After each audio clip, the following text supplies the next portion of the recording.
background.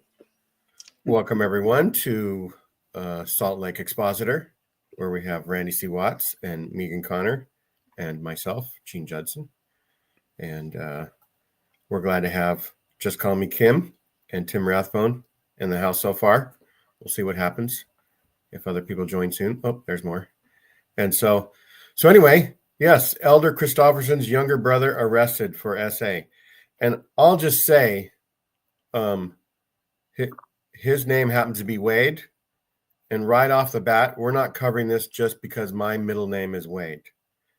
And as far as I know, it doesn't have anything to do with the name, although we're both Mormon and we're both old, although he's like 6 years older than I am. So, Megan, you want to, or Megan or Randy, you want to say anything ahead of time? Megan also has some other breaking news. But I know we just jumped into this, and but welcome to our listeners. And I think before we end this show, we should each take a minute and say what we're thankful for towards the end, because this is probably one of my favorite holidays coming up. It's Thanksgiving. So it is mine too, Randy, and I love that idea. Great. I like to eat, and so it's right up there with all my favorite eating holidays. I hate eating. Ooh, yuck. Donuts. Ah.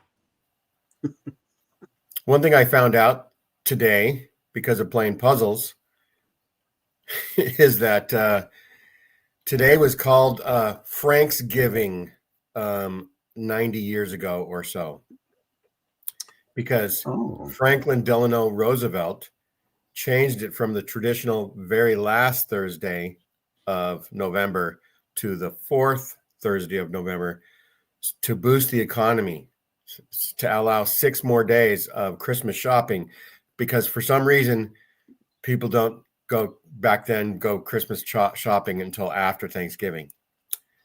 Now we're lucky to have Amazon, and it's pretty much Christmas every day at my house. I don't know about you guys, but it seems like every day there's something on our porch. Well, that's nice. You just go out to your porch and there's gifts. It's like magic. It's with Santa brings the gifts year round. I don't even think Amazon has the priesthood, and yet they still are giving and giving and giving. Wow. Amazing. And if you go by the Costco calendar, Thanksgiving or Christmas starts in October. So there's even more shopping time. Right. It's absolutely nuts that before Halloween, these stores are carrying Christmas decorations. They want you to shop early and often. Well, see, I'm later in the show when we give our thanks, I'm going to tell you why I despise Christmas. I really am. I am a Grinch. I am a Grinch. I can't wait for it. All I know is if it wasn't for Thanksgiving, even though Randy despises Christmas, he might have his Christmas decorations up already. But because of Thanksgiving, he has his Thanksgiving decorations up. That is actually very true. Even if he doesn't like holidays, he loves that his neighbor hates his decorations. Yes, so he would put them up even if he didn't even care about holidays. Just speaking of news, Randy, do you have any more to report on the crime, on the brutal crime that took place in your front yard? Have there been any indictments? No, I still haven't gotten the paperwork. It's the court is pressing charges on this old gal, but I haven't gotten the paperwork yet. We might have to wait until the church puts out the Randy C. Watts papers, where we can uncover all the information that happened to you. Well, we should put in a FOIA request and get those docs right away. Do some reporting on it. Yeah, maybe I'll contact RFM and see what he can do for me. I'm sure he's chomping at the bit to get to this old gal and take care of her. Well, I would love to cover the case on my channel, Randy. I'd love to have you on for an interview. Well, you know what? I think, although I'm a little bit hesitant because I don't want you getting this is dangerous business is what I'm trying to say.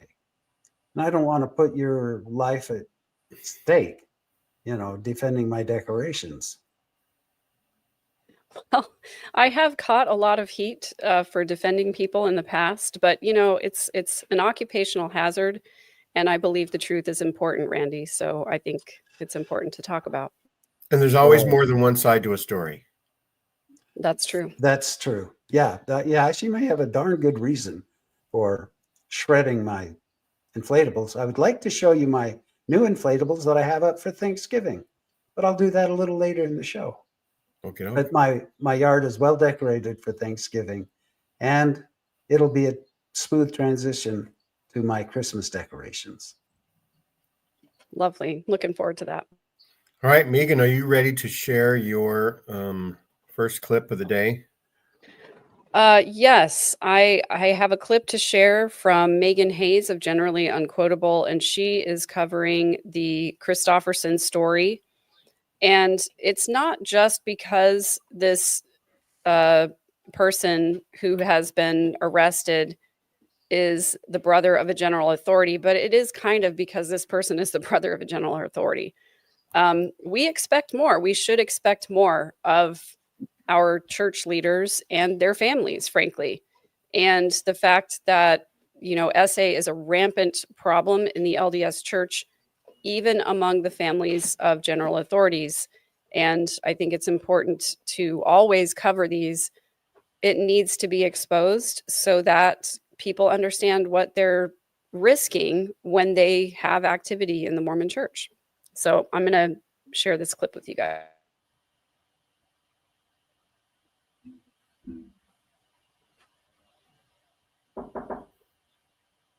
Come in.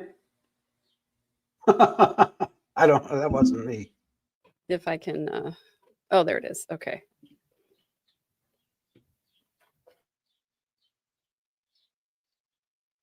News. Wade S. Christopherson, brother of LDS First Presidency member Todd Christopherson, has been arrested on suspicion of child SA. Christopherson, 72, was booked into the Salt Lake County Jail on November 20th, pending federal charges. The individual who told Floodlit about Christopherson's arrest also said that Christopherson SA'd them when they were a child. A second individual then contacted Floodlit confirming the arrest. Floodlit is not aware of any allegations of wrongdoing against Todd Christopherson, the Mormon apostle. I had to interrupt my yoga plans for this breaking news, so can we all just agree now that discernment isn't real? The concept of discernment in the LDS Church is the spiritual ability given to prophets and apostles, bishops, and stake presidents to know hidden spiritual truths, detect deception, and perceive danger or wickedness. The arrest of Wade S. Christopherson, the brother of an apostle, creates a conflict between this claim and reality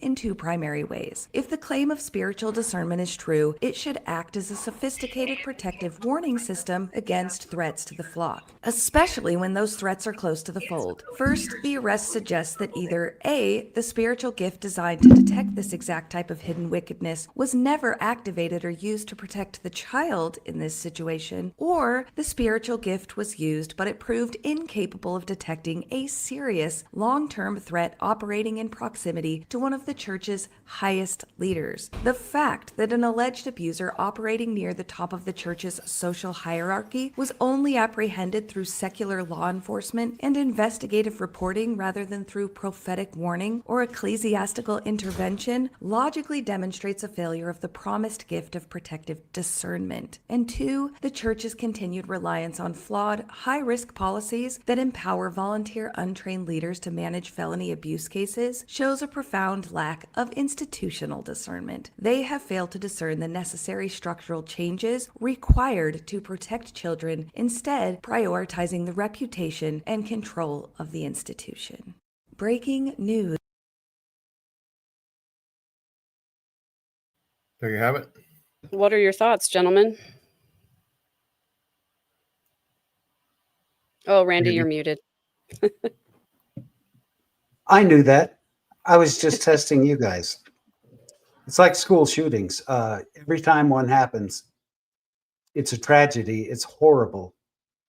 And you hope that it'll never happen again. But they just keep coming. Well, on a way broader scale, to think of an SA case in the church before, what was that? Gene It's was like, showing us his Santa delivery. That was that knock oh, knock. The spirit knocked on the front door. I just can't believe it's one after the other. 1, 2, sometimes multiple times a day. And it's so disgusting.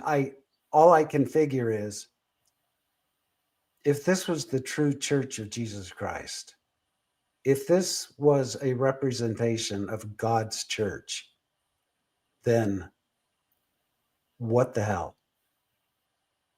What the hell? Seriously. Mormon men grow up so repressed. You know, they grow up so repressed. Everything is wrong. Everything makes them guilty.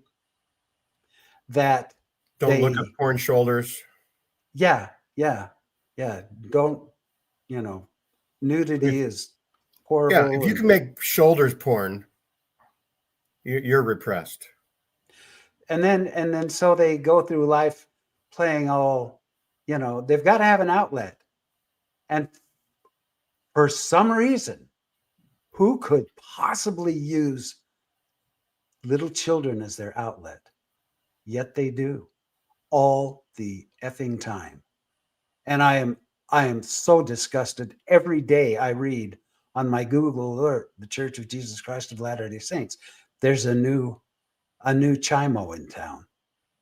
Right. It just doesn't stop. That's right. It'd be easy to say, and people do say it, that, well, the church is big and there's just a few bad apples.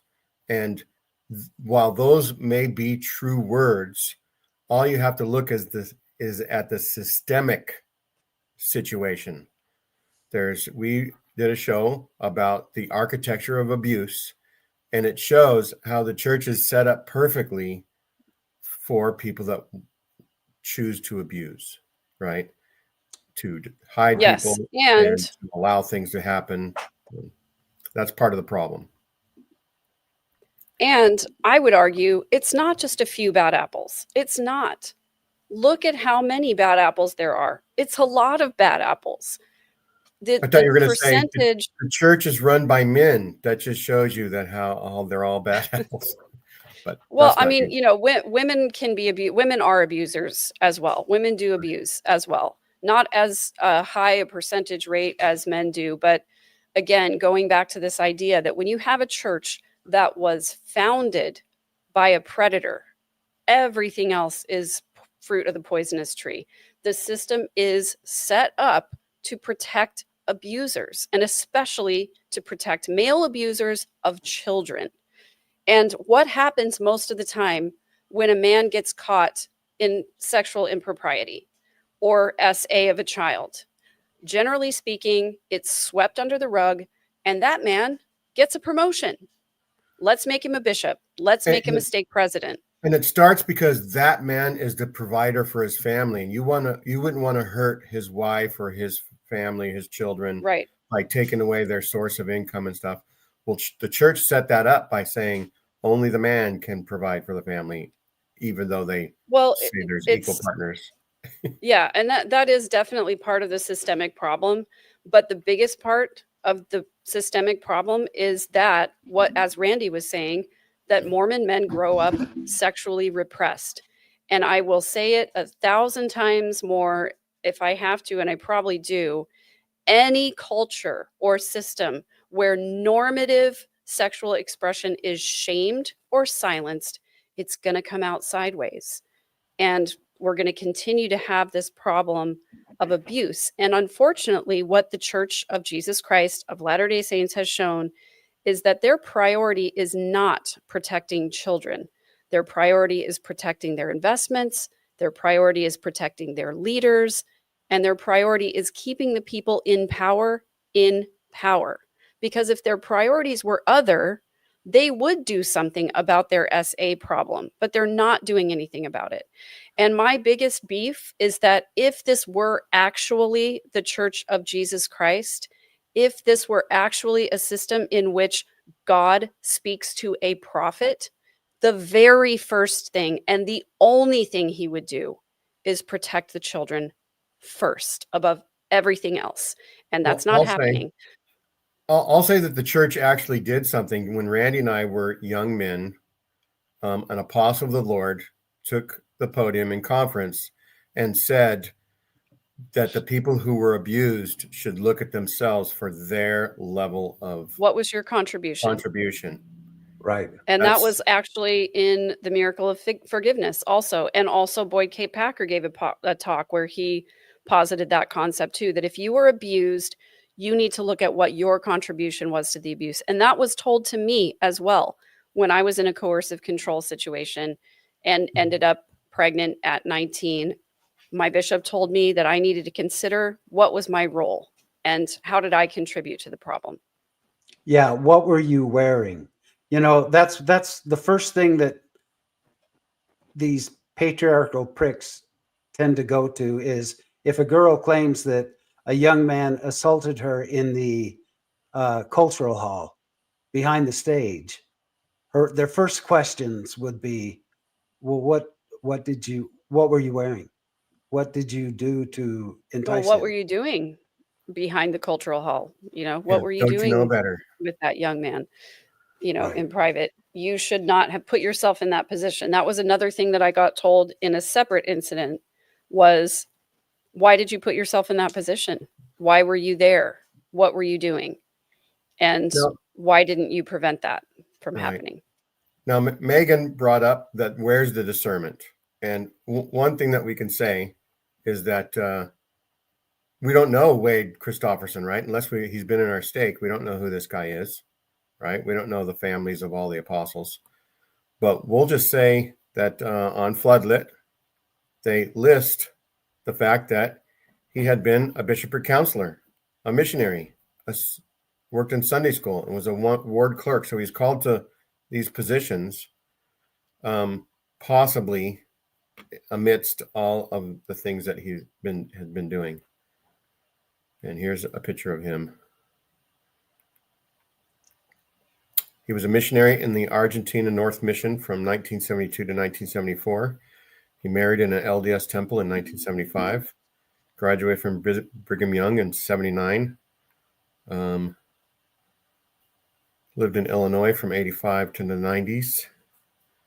Floodlit has received 3 reports from separate individuals who said they believe the Mormon Church disfellowshipped or excommunicated Christopherson sometime between 1995 and the early 2000s. And we'll also start off at the very beginning that he was arrested.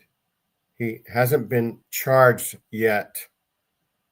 The pending criminal charges are related to allegations of child sexual abuse of multiple children. And he's the brother of Mormon Apostle Todd D. Todd Christopherson, because you have to remember the D.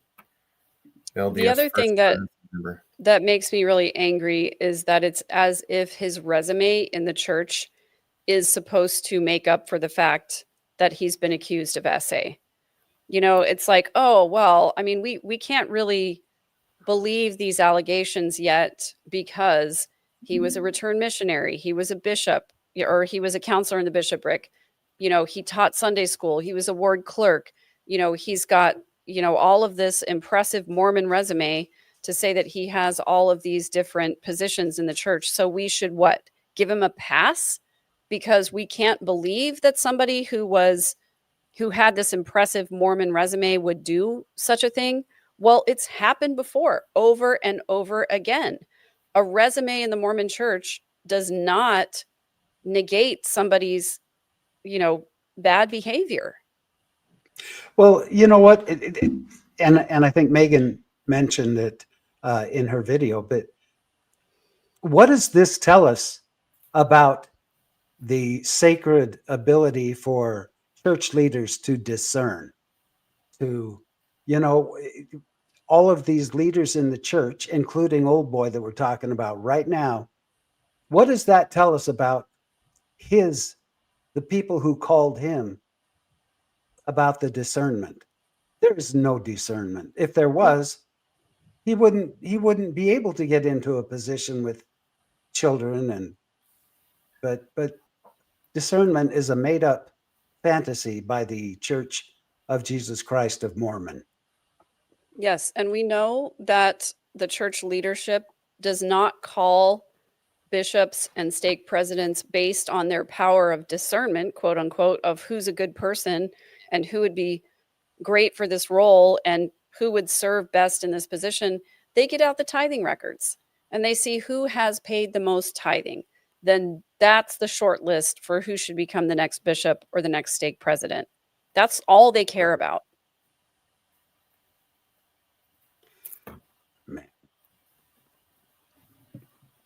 Well, knowing what I know now, and I wish I had known this back when I was a TBM with my kids, all 4 of my kids in primary at the same time, I would have been, I'd be out of the church a lot sooner, knowing that my kids are at risk every time they go to their religious mentor, their leaders, their teachers. Oh my gosh. And I've got to wonder, how many of the apostles have a few skeletons in their closets? They all do. They all do, because all of them have received the second anointing. And so other than shedding innocent blood, they can do whatever they want and they're automatically, they get a pass. They're forgiven. And so you can bet that all those stories about Gordon Hinckley in upstairs rooms with young men, you can bet that those are true. You So can he bet did that all more the than wiggle stories his of ears, you're saying? apparently, any rumor that you've heard about Mormon apostles or prophets doing nefarious things, being dishonest in their business dealings, et cetera, M. Russell Ballard giving Tim Ballard a pass on certain things or being involved in his business endeavors when he's now been accused of multiple allegations of, coercing or controlling women. I don't want to say the actual words just for YouTube, but grape is one of those things. It makes me so angry, the hypocrisy of it, for these men to stand up in the conference center twice a year and pretend to be so effing holy. And yet for them to be doing all of these horrible, dishonest things and likely covering up the essay of children in the name of protecting the reputation of the MFMC. It just makes me so angry that the priority is not protecting children, because at the very least, that should be what is done. If you believe the Bible at all, if you believe that Jesus was a real person, what he taught was that if you harm a child, you might as well have a millstone thrown around your neck and be thrown into the depths of the sea. So I hope that's what happens to every single one of them who did anything to block the prosecution of anybody who has harmed a child in the church. And I think right now we can say, because Rebecca Biblioteca put out a short, and I just looked it up beforehand to see on Google what is their news with Wade Christopherson in the last 7 days. Nothing. So somehow Zero. The church might be pressuring the Utah news organizations and say, hey, Yep. wait until, Monday, for some reason, I don't know, maybe there's some other church announcement. There is another church announcement they're going to get to pretty soon. But anyhow, maybe they think there's a way out. Maybe Curtin McConkie thinks they can get Wade Christopherson out of this mess. And so hold off, because we've got millions of dollars worth of lawyers we're going to throw at this. And so don't publish anything about it, because you might regret it. Right. And so we'll see what happens. It should come out this week, something. I mean, even the Salt Lake Tribune, who you can usually count on that publication to, not be friendly to the church when it's necessary. Even they haven't put out a story, as far as I know. I haven't seen one. The last thing that they had about Christopherson was like D. Todd Christopherson back on October 18th. So okay, well, I have put in the link in the chat a link to the show if somebody wants to come in and give their own thoughts, and we can move on maybe to the next thing, which is the announcement, right, about the age of the new sister missionaries. Do you have that, Randy? Yeah, I think I have a little something on that. I'll first just tell you the news is that the church has now granted sister missionaries the ability to go out at age 18, just like the young men. It used to And be. I was gonna have the heading of the show be Mormon women equal to men, and just say in that they could go on a mission at the same age. Yeah, that would be a It would be hopeful. like a teaser. Yeah, that would tease all right, because in no way are women equal to men in the church. They are substandard. They are to be for the comfort and good of man. And this is something that, and I guess I'm a feminist, but I know how much sharper women are when it comes to leadership, when it comes to organization, when it comes to teaching. They're a hell of a lot sharper than these priesthood patriarchs that we have in the church. And I think they're intimidated. But in this particular story, I believe that the reason that they're letting these sisters go out early is because they're hemorrhaging missionaries. They're the men, when they would go out at 19 and come back at 21, they'd leave the church right afterwards. I think it's staggering, or it's over a third of them end up leaving. And same with the sisters, I'm sure. They're trying to boost the number of missionaries so that they can boast about it. That, look, our missionary force is increasing. Yeah, that's because you're letting 18-year-olds go before they have a right. chance to get married. You know, it used to be, let's keep them home so they can get married. Now it's, let's get them out in the mission field before they get married.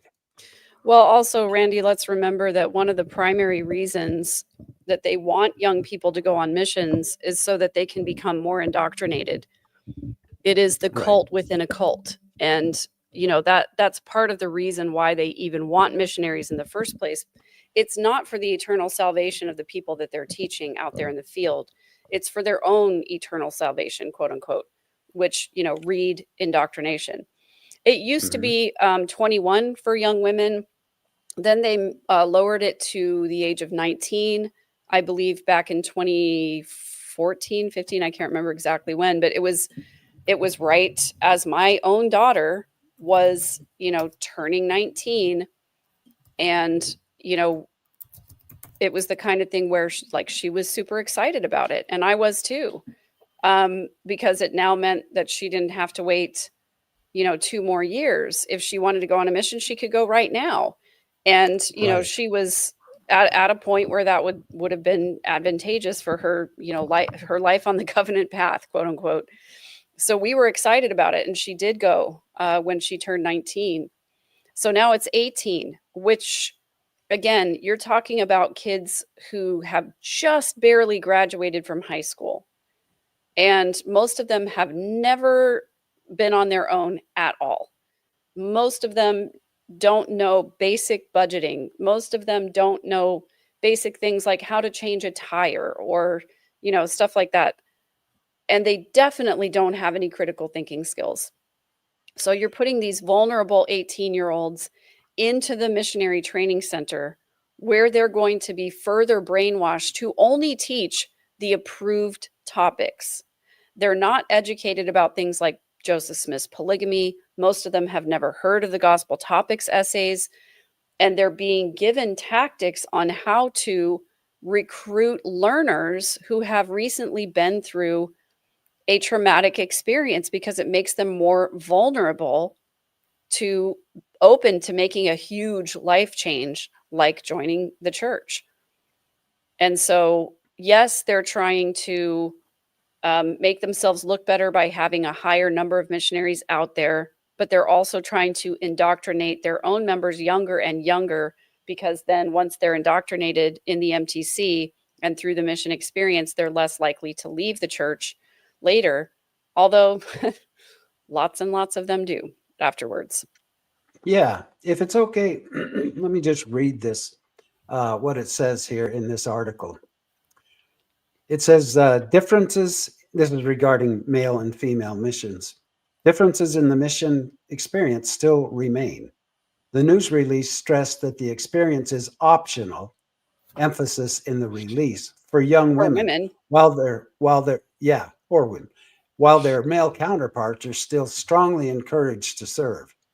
Neither did the faith leaders alter the length of service, 18 months for young women, 2 years for young men.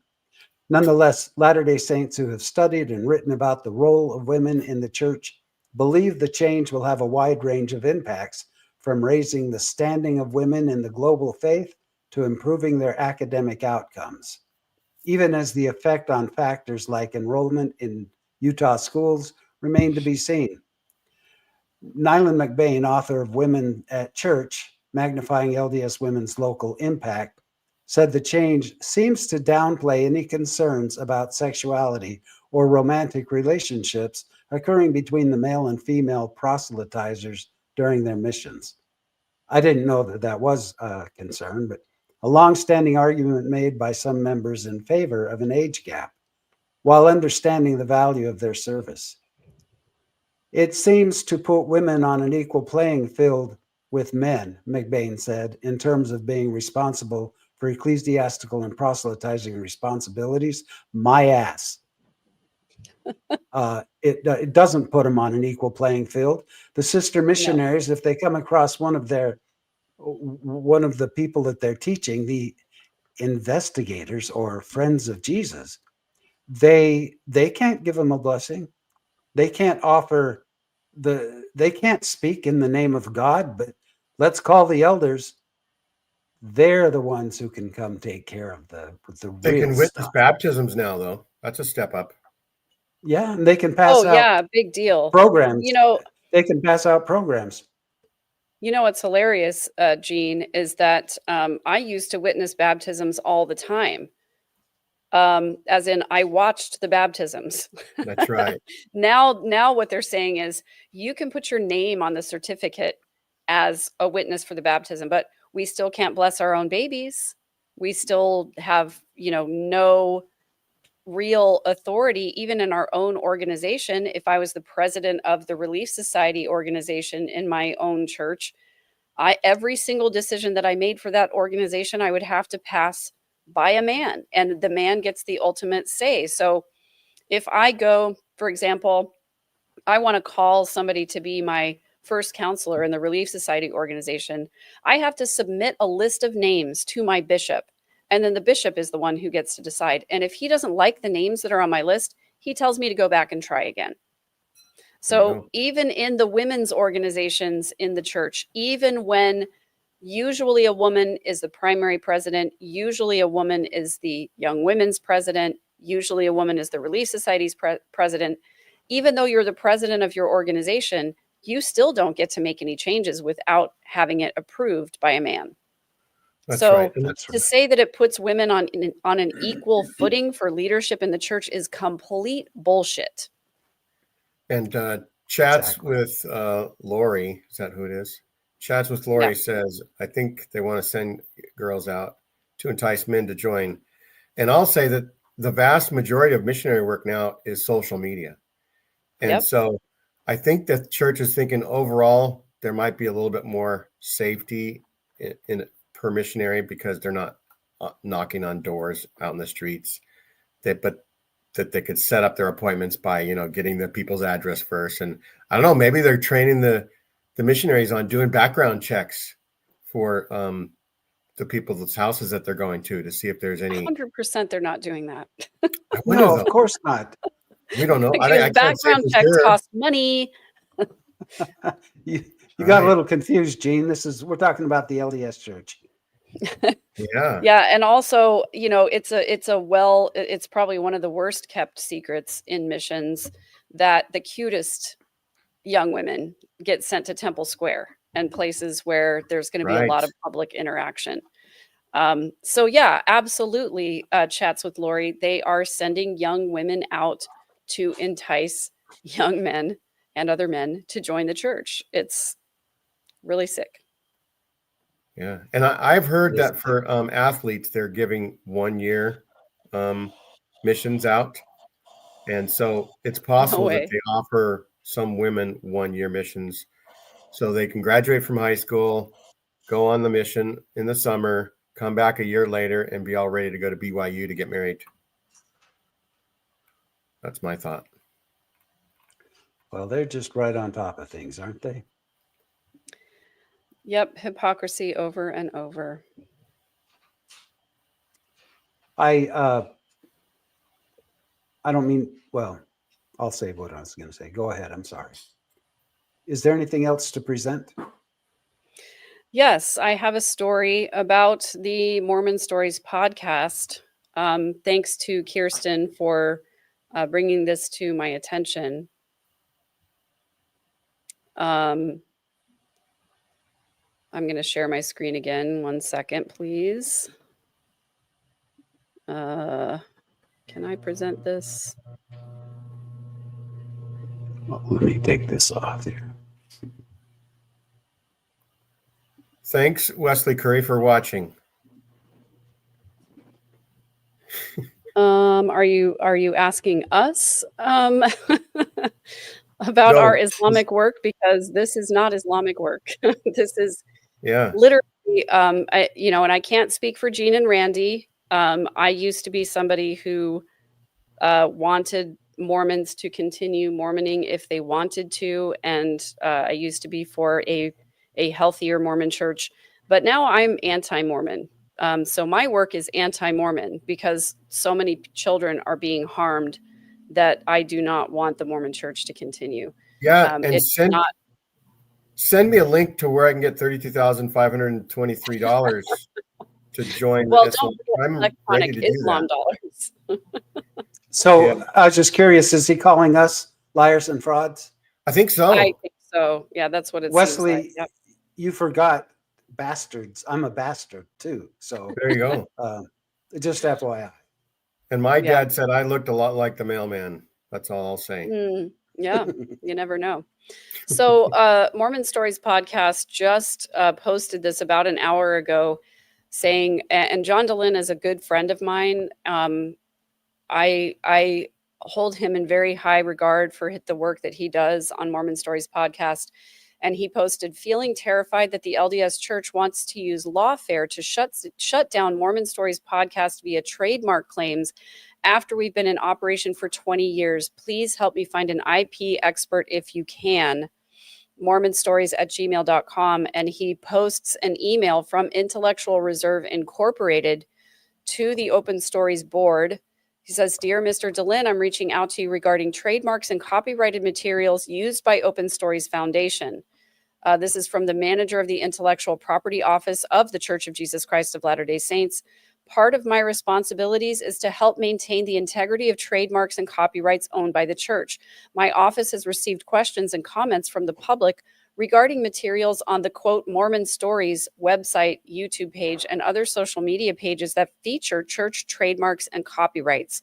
While the church respects your right to host a podcast, operate a website, and maintain an online brand, the church has an obligation to protect its trademarks as unique identifiers to prevent confusion about what is and isn't official church content. By the way, my editorial comment is that there's no confusion whether or not the LDS Church operates Mormon Stories podcast. Anybody who listens to 5 minutes of one is going to know that. Yeah, and probably all the calls that they're getting are the people that they're paying to be social media watchdogs. Yes, 100%. And And the SCMC. The Strengthening the Church Members Committee, whose job it is to police the online space about these things. It goes on to say the email, for example, the quote, Mormon Stories name and logo shown below incorporate church trademarks, including the word Mormon and a quote, light raised design, both of which are registered trademarks of the church. The headers of your podcast, YouTube, and Facebook pages similarly feature the Christus logo.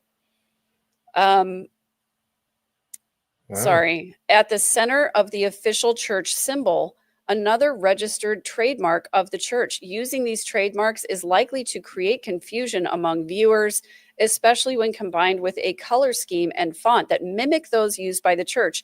Now, I can tell you that is absolute BS. The LDS church does not own that particular color. Part of their trademark can be the logo, it can be the font, it can be the image, but it can't be that particular color. All of these colors have a number, a Pantone number, and it is not the same. If you look at the Christus on the left and the Mormon Stories in the center, it is not the same Pantone color. So they cannot claim that color. And also, it's not the same font. It might look similar, but it is not the same as this font. And Yeah, it it also looks like it's doesn't in have, English too. Does the church have a copyright on English? right, it is in English. And also, I was going to save this for the end, but I cannot stand the hypocrisy of saying that using the word Mormon is a victory for Satan, and now they're trying to protect that as a copyrighted word. I guarantee you that's because Dallin Oaks is now the prophet and not Rusty. Rusty never would have gone after Mormon Stories. They never would have gone after the word Mormon because, again, that's a victory for Satan. But now that Dallin is in, You're predicting Mormon Mormons is coming back. It is 100%. You heard it here Especially first. if they're going to come after John DeLynn for using the word Mormon, I guarantee you they're going to start using it again. It's no longer a victory for Satan. Now it's part of the church. And also, can we just talk about the ridiculousness of the LDS church using the iconography of a church building and the iconography of a pipe organ as copyrighted protected material? It's ridiculous. I don't know who approved that copyright, but it's ridiculous. I can't wait for my letter. Latter Daily Digest is pretty close to Latter Day something. Right. And again, we're going to continue because this is still, the rest of this is infuriating to me as well.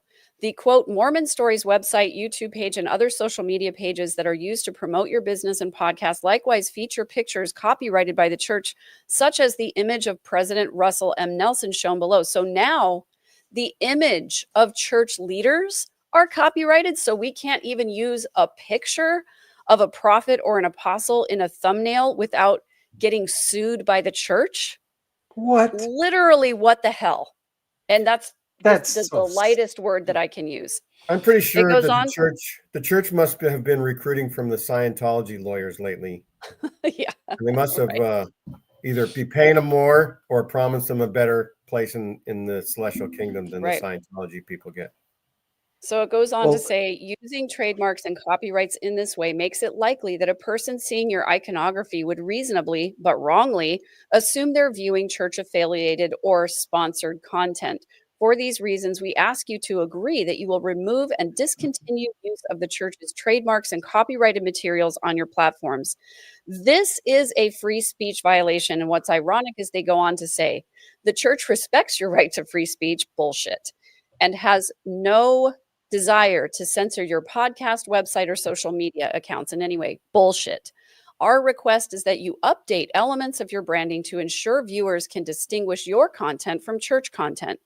This request is consistent with the church's response to trademark infringement. Our first step when we address an infringement, whether by a church member or not, is typically to notify the individual and give them the opportunity to make the necessary adjustments. The church appreciates the fact that making the necessary changes in an orderly manner may require some time, and we are willing to work with you to minimize the impact to your business. Please feel free to contact me if you have any questions. Please let me have your response within the next 10 days. Manager of the Intellectual Reserve. The issue is It's going to take a lot longer than 10 days for Mormon Stories podcast to change all of the thumbnails and logos, etc., that have anything to do with, church images, whatever. Of course, you can reply in 10 days by saying, I received your communication. Sorry. Yeah, you can reply within 10 days to say, I've received your communication and I've retained an attorney. Yeah. But the problem is the church is so well funded and the church is so litigious that you can guarantee if John DeLynn does anything but comply with every request in this email, the church will come after him. The attorneys will come after him. They will sue him and they will shut down Mormon Stories podcast. And I just want to go on record to say that Mormon Stories podcast was instrumental in my deconstruction. It was a necessary part. I think I probably would have had extremely negative mental health consequences if I hadn't had Mormon Stories podcast as a part of my deconstruction. It is so necessary to people coming out of the church that Mormon Stories going away would be a significant detriment to the ex-Mormon community and post-Mormon community, and there are literally millions of us. Yeah, unless Alyssa Grenfell changes her channel to Alyssa Grenfell says "fuck you, Mormon Church." That would be the only replacement for John DeLynn. But yeah, John DeLynn gave us information that showed us we were right to question things that were basically lied to us by the church. Gave us communities, the different Thrive events, the different other events that John DeLynn has sponsored over all this time. And so, yes, I totally agree with you that it'd be a travesty if some legal elf in Santa's North Pole of the Mormon Church were to do something bad in a Grinchy way. Speaking of using the term Mormon, I have a quick video I'd like to show you as well. Once again, calling upon Megan Hayes, but I think she says this very well. It's exactly what I would want to put out to the world. So let me add that to the stage. We have to take off Megan's other one. Oops. Oh, sorry. I got rid of you instead of your other thing.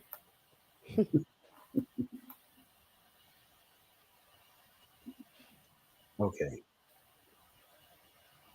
Hey everybody, I have something really important to say, and I wrote it down to make sure it comes out right. Please listen. I have gotten a few very sincere comments lately from devoted members of the Church of Jesus Christ of Latter-day Saints asking me, respectfully, to stop using the word Mormon, and quite a few disrespectful ones too, because it is derogatory, offensive, and hateful. I want to respond to these people, and I want them to feel the love in my heart when I respectfully say, no thank you. In May of 1981, when I was born, Gordon Hinckley, Whoops. I was trying to enlarge it and I went to the next video, which is really cute too, but oh shoot. Hang on. Sorry, folks.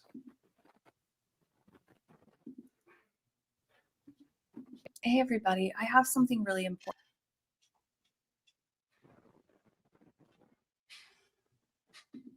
Okay, let's try again.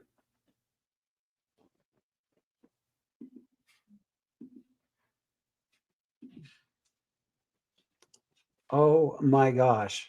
Important to say, and I wrote it down to make sure it comes out right. Please listen. I have gotten a few very sincere comments lately from devoted members of the Church of Jesus Christ of Latter-day Saints asking me, respectfully, to stop using the word Mormon, and quite a few disrespectful ones too, because it is derogatory, offensive, and hateful. I want to respond to these people, and I want them to feel the love in my heart when I respectfully say, no thank you. In May of 1981, when I was born, Gordon Hinckley, then a member of the Quorum of the 12 Apostles for the Mormon Church, gave a speech over the pulpit in the church's Worldwide General Conference where he said, Thomas Bullock had joined the church in England in November 1841 and had emigrated to Nauvoo in 1843. He served as a clerk to Joseph Smith. He and his family were among the last group of saints to leave Nauvoo in the fall of 1846. While desperately ill, he was faced by the mob with rifles and bayonets at point-blank range and ordered to leave the city within 20 minutes or be shot. He challenged the men to shoot, suggesting that he would probably die soon anyway. The captain responded, "If you will renounce Mormonism, you may stay here and we will protect you." Brother Bullock replied that he had legal ownership of his home, that he had committed no crime. But, he said, "I am a Mormon, and if I live, I shall follow the 12.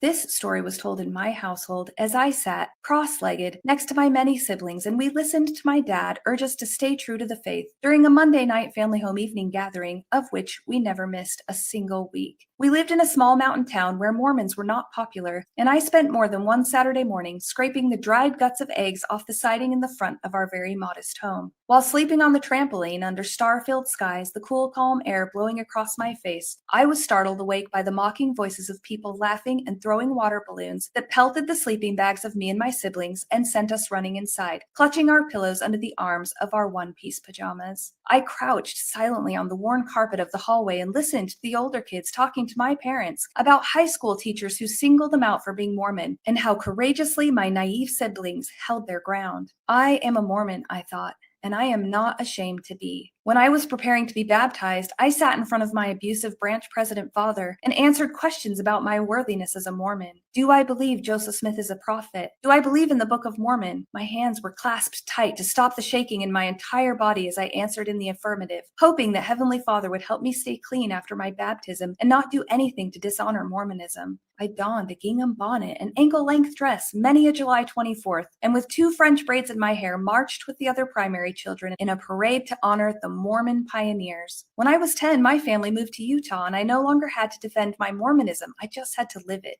perfectly. I wore modest clothes to stake dances, and I attended seminary. I had a key part in the Ward Roadshow. I wrote letters to my future returned missionary husband and paraded around in my sister's wedding dress. I carried my scriptures in my backpack right next to my algebra textbook. Mormonism was my whole world, and in my mind, the only world. In October of 1990, Gordon Hinckley, when he was prophet of the church, an oracle for God himself, gave a talk where he said, "I suppose that regardless of our efforts, we may never convert the world to general use of the full and correct name of the church. Because of the shortness of the word Mormon and the ease with which it is spoken and written, they will continue to call us the Mormons, the Mormon Church, and so forth. They could do worse." More than 50 years ago, when I was a missionary in England, I said to one of my associates, "How can we get people, including our own members, to speak of the church by its proper name?" He replied, "You can't. The word Mormon is too deeply ingrained and too easy to say." He went on, "I've quit trying. While I'm thankful for the privilege of being a follower of Jesus Christ and a member of the church which bears his name, I am not ashamed of the nickname Mormon.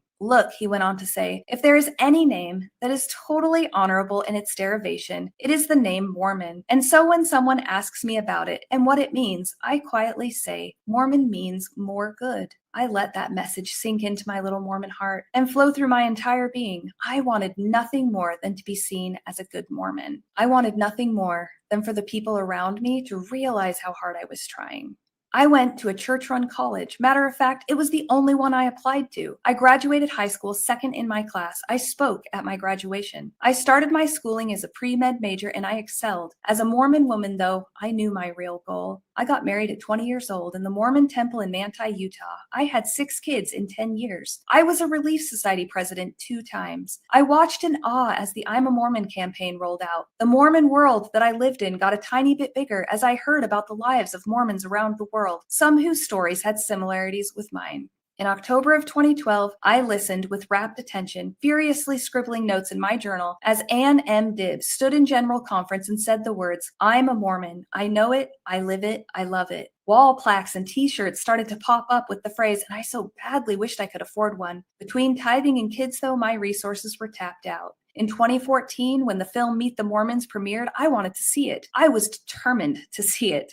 I lived in a small town in Alaska at the time, though, and the local theater, that was really just the high school auditorium, was not showing it. So I found a way. During a layover in Anchorage, just long enough to oblige, my husband and I got a rental car, found a theater where the film was showing, and without any witnesses, watched the movie to do our part. Mormonism is my past. It's what shaped every single decision I made my entire life. I see in the diversity of where I live now the rich cultural experiences that people bring from their heritage. My culture is Mormonism. It is the structure that I was raised with and the passion that brought meaning to my life. If the body keeps the score, Mormonism is in my cells, my very DNA. And while I no longer sit in the pews of a Mormon meeting house every Sunday to be fed the shame and the toxic perfectionism that I donned as a child and carried until I no longer had the strength to, I always leave space in my life to honor the parts of me that allowed me to survive Mormonism and allow me to enjoy the most magical life I am living today. Mormonism gave to me and it took from me, and I no longer allow it to have that sort of power in my life. I get to decide what the word Mormon means to me. Russell Nelson can stand up over the same pulpit that President Hinckley and Ann Dibb did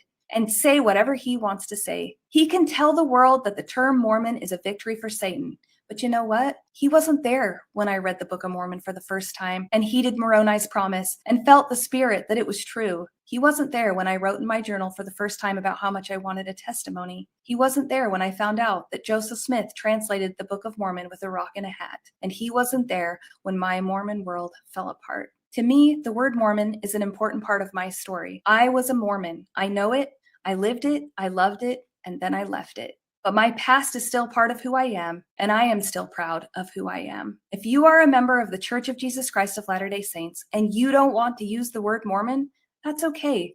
You get to write your own story, and so do I.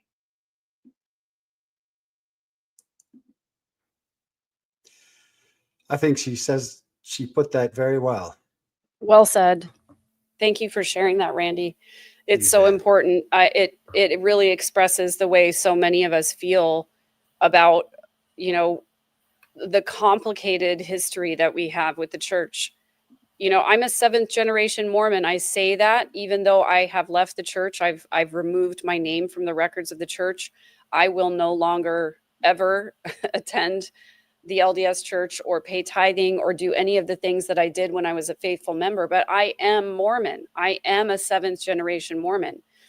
And for the church to go and flip-flop when the presidency changes proves to the world that they do not speak to God or for God, because God, I guarantee you, does not give an F about what people call the church. If there is a God, he's concerned with much more pressing matters.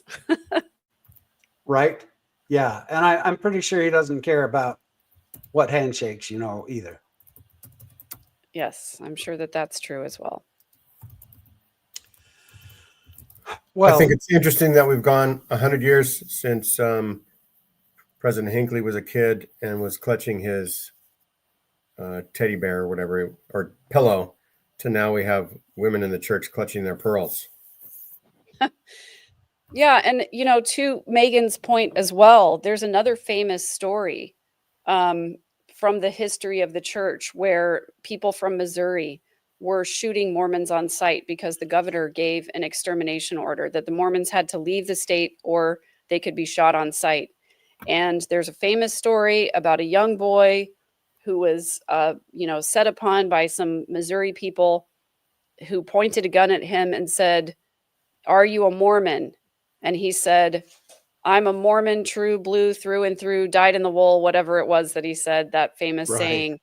And they were so shocked and bemused by his honesty that they let him live. So if they're now going to say, they have said in the past, Mormon's a victory for Satan. If they're now going to reclaim that title and defend it legally, I have so many thoughts that I can't say because we're on YouTube and it's public. Suffice it to say that I'm angry, I'm disappointed, I'm outraged. I continue to be outraged by the hypocrisy of these 15 men who say that they speak for God. They will not protect children. This is where their priority is, to sue Mormon Stories podcast for using the word Mormon. Are they going to go after the Book of Mormon musical too? I bet they have. I bet 100% they've contacted all of the producers of all of the renditions of the Book of Mormon musical to say, sorry, you guys can't use our book in your show anymore. You can't use the name of our book in your show anymore. Because, you know, who cares about free speech? If you're saying negative things about the church, you can't use the word Mormon. And interestingly, the Mormon Church has when they copyright their books and things, it's called intellectual reserve. So the Mormon Church has a leg to stand on to copyright everything that's intellectual. Well, wait a minute. Now, look at Disney as an example. Can they actually force the world to not use the name Disney as their whatever? Well, they could try. You know, I mean, I know that they're pretty, vigorous in safeguarding their font and, likenesses of the mouse ears and things like that. But tell us, Randy, what do they do to that end? Well, I just, of course, there's things that they want to protect, but I'm talking about general usage of the world. Everyone talks about Disney. Yeah. And there's tons and tons of podcasts about it. And I don't hear them bitching. But okay, but largely though, I will just a little bit of, pushback. I'm not disagreeing with you, Randy, but I think largely most of the podcasts that talk about Disney are positive.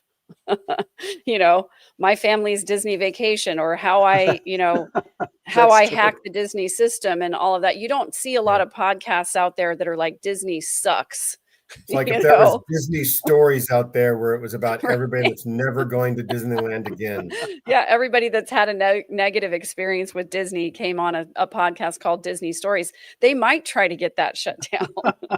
That's a good point. I didn't think that the reason the church is doing it is because they're just freaking little sissy sore losers.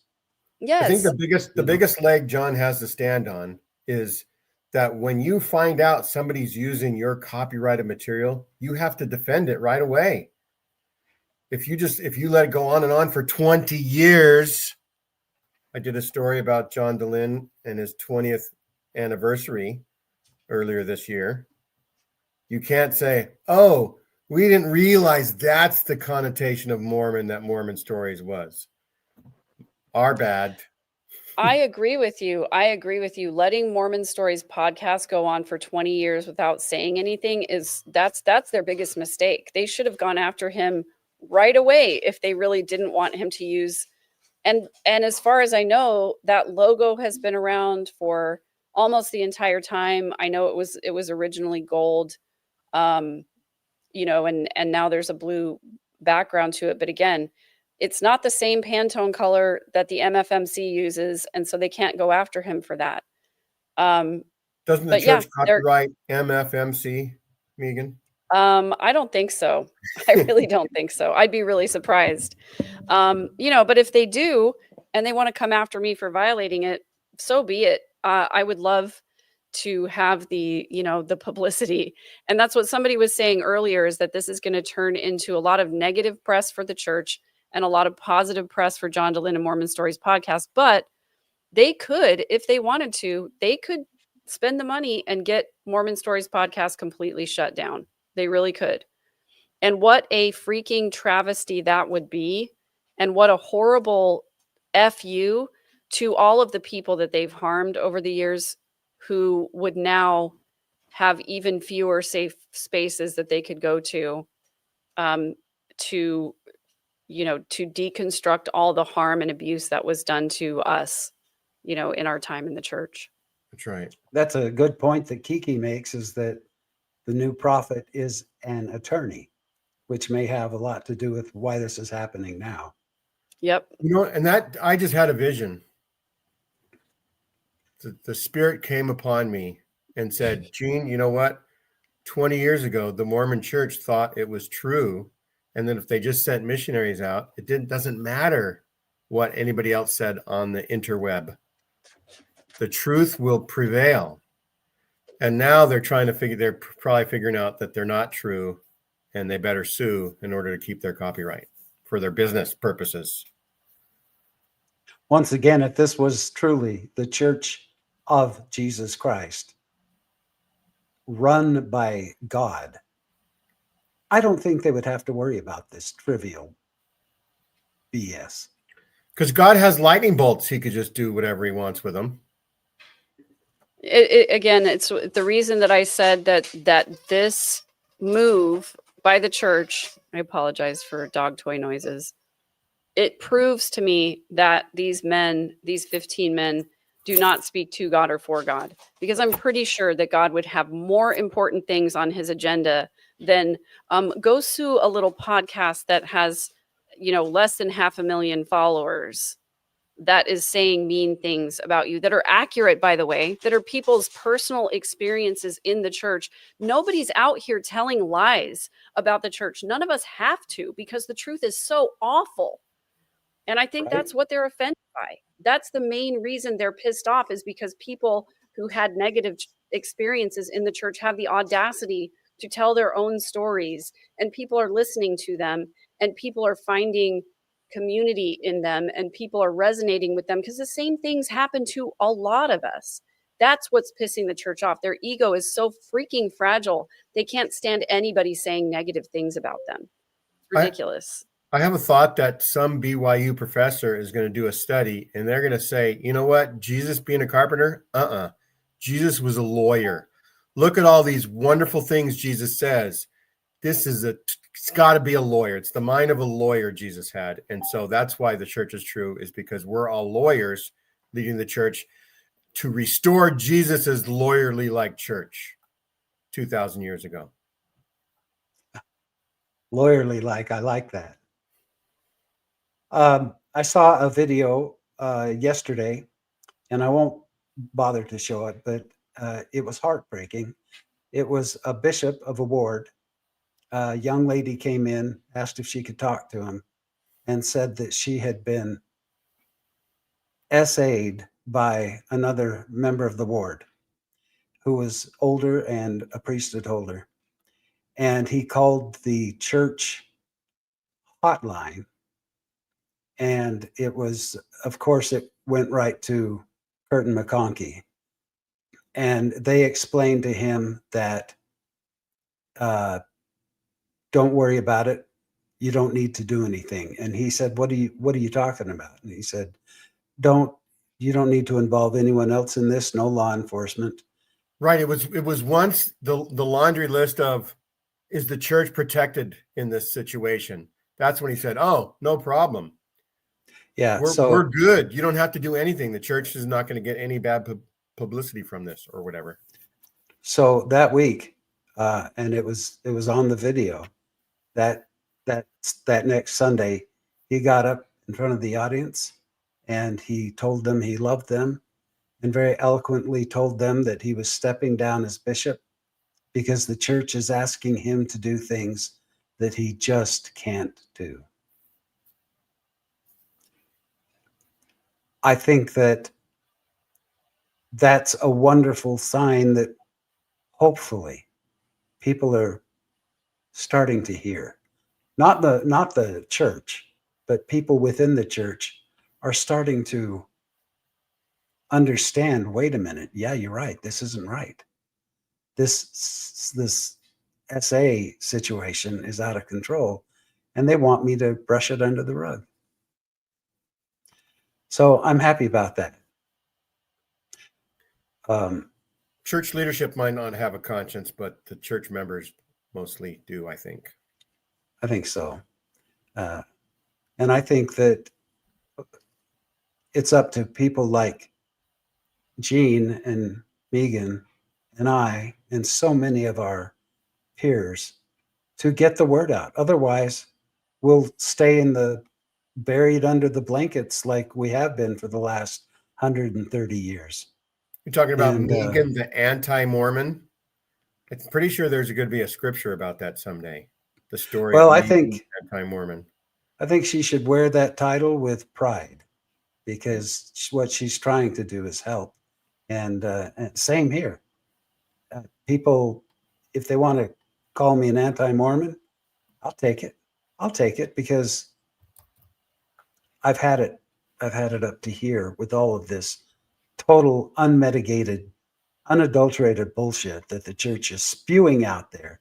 And they're getting desperate, and they're making some incredibly bold moves in the name of desperation. If anybody wants to join will- us on stage, I put in the chat again a link to the show. You can say your own words. What were you I going to say, will be Megan? a proud anti-Mormon until the MFMC takes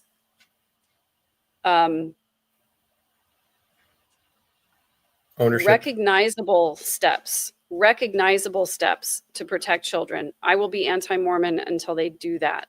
You mean like the repentance process? Is that what you're basically saying? Yeah, I'm basically saying that, if they counsel with their church leaders, and they're given some actionable steps, they acknowledge that they've done something wrong, apologize. they apologize. Dallin H. Oaks have famously said, we don't give apologies, but they have to acknowledge that they've done something wrong. They have to apologize, and then they have to try to make it right. Right. They have to make restitution for what they have done wrong, which generally, involves some kind of a monetary assignment, a monetary apology to victims, which they've done in some cases, but, only if the person comes to them first and basically says, you're going to get sued, or you're going to get sent to, criminal court for being complicit in this. Anyway, until they take recognizable steps to protect children, I will be anti-Mormon, and I will continue to talk about it. And I know that my little corner of the internet is incredibly small, but I do believe in the power of ideas. I do believe in the good of humanity to want to hold people accountable to do better. And so what I hope is that people who hear this podcast, who hear these stories on a weekly basis, we are reporting almost weekly, there is a new SA case to report. And that's one of the things that the three of us have been, passionate about reporting on, is the continued abuse of children and other people in the LDS church. And the cover-up. I hope that, and the cover-up. And I hope that people who, and that's the thing. Yeah, you're going to have abuse in every organization. It happens. But when you also cover it up, that's even worse, right? And that's what happens so often in these cases. So I'm hoping that everybody who hears these podcasts will go out and share them, go out and spread the information that needs to be heard, because there are people in the LDS community who are faithful people who have no idea that this is going on, because they stay away from anything that is negative about the church. What about your own kids, though? If you're a faithful, believing LDS member and you refuse to acknowledge the problem of SA in the LDS community, your kids are in danger, because you're allowing your kids to be in proximity with people who have had no background checks, who have had no reporting about predatory behavior. And in many cases, they've been promoted, or it's been covered up. They've been sent to other wards. It happens in every single congregation, in every single place. Because you know how I know that? Because of the architecture of abuse, where Tim Kosnoff, the attorney who's been most successful at suing the LDS church outside of Utah, he knows and has firsthand information from predators that they report to each other. Where are the places that are safe for predators, where they are least likely to be prosecuted and held accountable? And the LDS church is one of the number one places where predators are safe, as reported by other predators.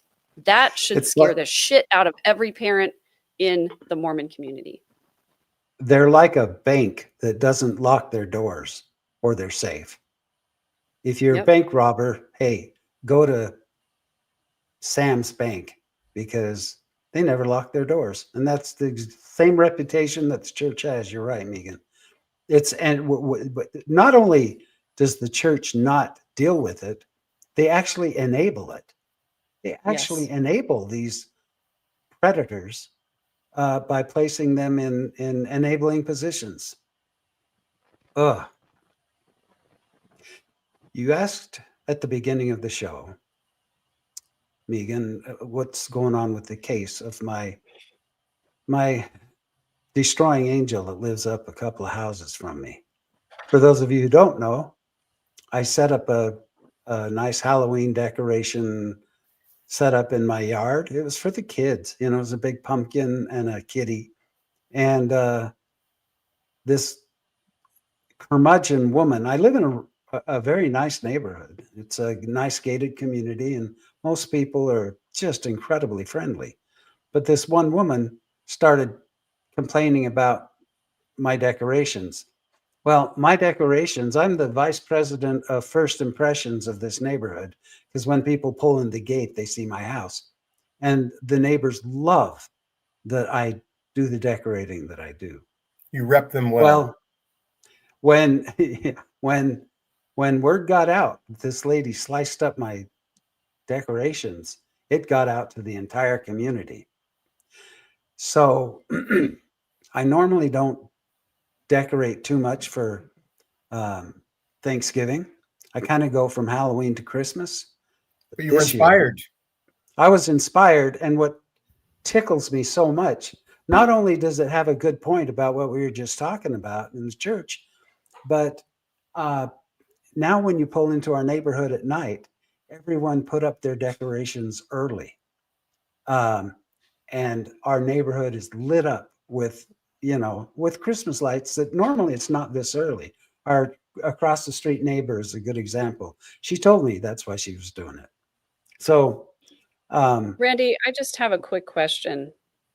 By any chance, is this offensive neighbor's name Karen? Or is Just she wondering. Mormon? her name is, it's Karyn. Are you serious? Yeah. Is it really? Yeah. Her name's actually Karen. Yeah. Oh God.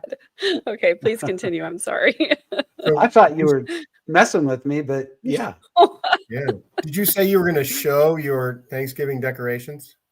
Well, I'd be happy to do that. This is just what I put up for Thanksgiving, and I normally don't decorate too much, but that's my I love it. Thanksgiving yard. and you know what? Oh my Our neighbors are so kind, so sweet. They'll come by and knock on the door. They've given us thank you notes. They've mailed us thank you notes. They've given us, like fun gift certificates to. Yeah. Anyway, lovely. so and that's our Halloween decorations. Wait till Christmas. But we try not to make it too Las Vegas-y. I mean, it's just cute, it's just, hey, welcome to the neighborhood and It's happy cute. Thanksgiving. And also, I just have to say, Randy, all of us are pulling for justice for that poor sweet kitty who was, cut down in the prime of its life. I'm so sad about that. That poor sweet kitty is in kitty heaven now. Because this old gal cut the cords too, so that I couldn't reuse them. So I was thinking, well, maybe it's fixable, but no, it wasn't even near fixable. You know what? I would officially like to start a GoFundMe to replace the kitty and to have it be a permanent installation at your house. I think that kitty should be replaced with the exact same pumpkin and kitty and have it just be year round, and then do what one of my nearby a nearby neighborhood, I think I told you guys about the 12-foot skeleton that they have in their front yard. And instead of taking it down after Halloween, they just change its outfit. They will put like a little t-shirt on it and a hat. So I think that we should have the kitty and the pumpkin year round, and then just have, a little garland around it for Christmas, have it holding a turkey or something during Thanksgiving. We could come up with a lot of things. I like it. I like it. The reason I mentioned that, well, do either of you have anything else to say regarding our subjects? Well, I'm glad, Randy, for ending on a somewhat lighter note, because these things make me really, really angry. And I just, I'm outraged about the behavior of the MFMC. I hope that people will do whatever they can, wherever they can, to spread the word about these things going on, because people need to know that the Mormons are not just, these young kids that go out and teach about the Book of Mormon. They're not just, the nice, sweet neighbor that's down the street. The Mormon people themselves are generally good people, but the institution of the LDS Church is a harmful, narcissistic organization that perpetuates harm on a great number of people. I would argue that they do more harm than good, and they don't even take care of their own people.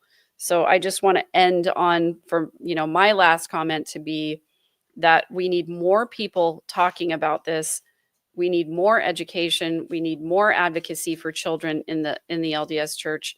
And also, thank you, Randy, for sharing your story with us today. Of course. I'll say that I'm thankful for Mormon Stories and John DeLynn. And I'm thankful for Megan Connor, and that she has a show on Monday nights called Family Home Evening, I think. Yeah, we don't really have, we just call it Family Night. But this Monday, actually, tomorrow, is going to be a very special Family Night edition. We're doing a pause on our Book of Mormon Stories, and we're going to talk about how to handle difficult family members during the holidays. Named being Karen. that yes, if they're named Karen or not, being that we have a holiday coming up, a lot of people are getting together with family members who could be problematic or combative. Kirsten made a bingo card and we're going to be talking about strategies of how to deal with your family members that you don't necessarily get along with, whether they're Mormon or not Mormon, whether they're, religious or ex-religious, whatever it is, because a lot of us have trouble with our family after we've left religion, or after we've, come out, shall we say, as being on a different political side as our other family members. There you go. Well, I have to say that that's an incredible idea. That is so well timed and apropos. I also have to say that I'm thankful, and I know I've probably uttered this before on this channel, but I'm thankful for friends like Jean and Megan and the people in the Exmo community, our listeners. I've never been happier in my life. And to walk out of a hateful community into a loving community is the best thing that could have ever happened to me. So I'm very grateful for friends and family that love and accept me how I am. And I ain't that good. Well, as far as gratitude goes, I want to say that I am grateful for both of you, Randy and Jean. I'm grateful for the community that you guys have built on your individual channels, and for the community that comes from my channel to join us. I'm grateful to have a safe space to talk about the things that we're passionate about. I'm grateful for, the Salt Lake Expositor, for, having the opportunity to have a platform where we can talk about the things that that are troubling and difficult about the LDS Church. But most of all, I'm grateful for Chosen Family, of which you guys are both, Kirsten and all of my community. You guys are who I choose to spend time with, because I value you as human beings, and I value what we put out into the world, and I'm grateful for it. So thank you for joining. Gonna make me love cry. that. Well, is this back just about wraps up the show? I think I think so. so. Yeah. Unless there's so. any other news. I guess some people just didn't want to come on right now and air their dirty laundry against the church public, but we'll hang Which is around okay. for the after show. If somebody like Tim wants to come on in the after show. I know he does already. Kiki, Kiki, yes. Anybody, Kiki, come and say literally hi. anyone. any can of join us. it, Trevor. Anybody. I'm just looking Trevor. at everyone. Well, I don't know about Trevor. I might leave if Trevor shows up. No, I just tease him. I like Trevor. So I'll do it one last time if I do the right thing. Stick Just it there. call Happy me Kim. everybody. And if we don't see you, I hope we see you tomorrow night for family night over at Ex Mormon Snark. But if we don't see you, have a wonderful Thanksgiving. And my hope for everybody for Thanksgiving is that you get to eat the food that you love and that you get to be with the people that you love. That's right. Have And a great week. Tuesday we'll be with in Tim Rathbone's living room, and we'll have turkey early. No, I'm just kidding. I don't know if you can have virtual turkey, but we'll talk about something that it says in the top. We The will talk headline. about something. And then we'll There talk will be about a 30 title. other things for the rest of the show. All right. Yeah. Thanks everybody for watching. Have a great Thanksgiving.